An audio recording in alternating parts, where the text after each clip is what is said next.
So today's candidate for What's the Story is KPR Mill. Now, we have seen a stock price movement of around 57% in the last 3 months, but that is not the only reason why it is, a candidate for What's the Story today.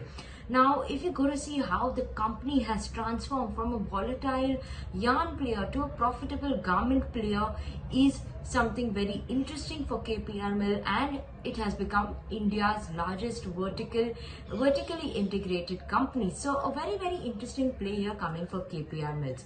Now, talking more about the company, obviously they have a presence across value chains, from fiber to fashion. Obviously that's why from yarn to knitted garment, that's where they've grown their business. And also now the company has recently opened up and entered into the sugar business and as well, and have entered into they have an ethanol facility as well. Talking about what are they actually spinning for KPR Mills. Now obviously the presence which they have across the value chain, from yarn to a knitted garment, that business, the integrated business model, is what will help KPR to achieve economies of scale and better economies of scale.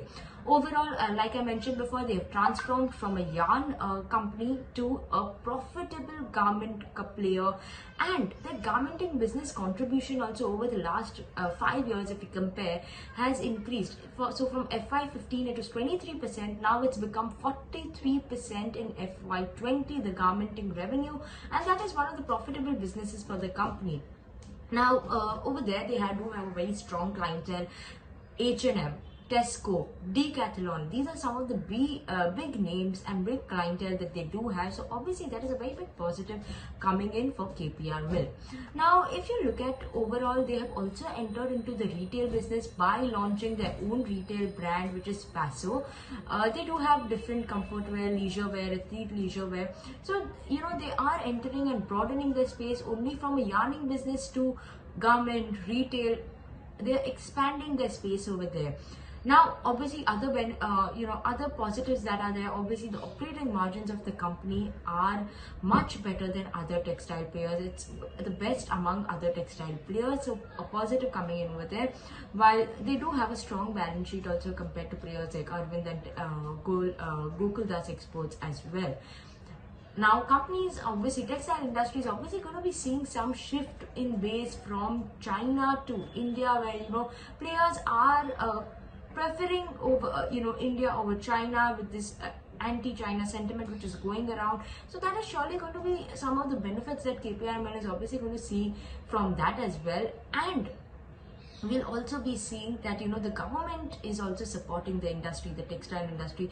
They're implementing a lot of favorable policies as well, and that is surely going to benefit KPR Mill as well as other textile players as well. But KPR Mill is going to be one of the big beneficiaries as well.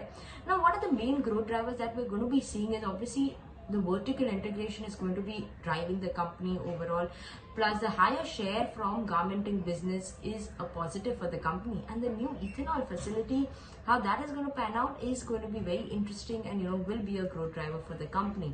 Now, in terms of overall the valuation and the PE comparison also, if you go to see, KPR Mill is currently, the PE is at around 5.8, while Arvind's PE is at around 8.6.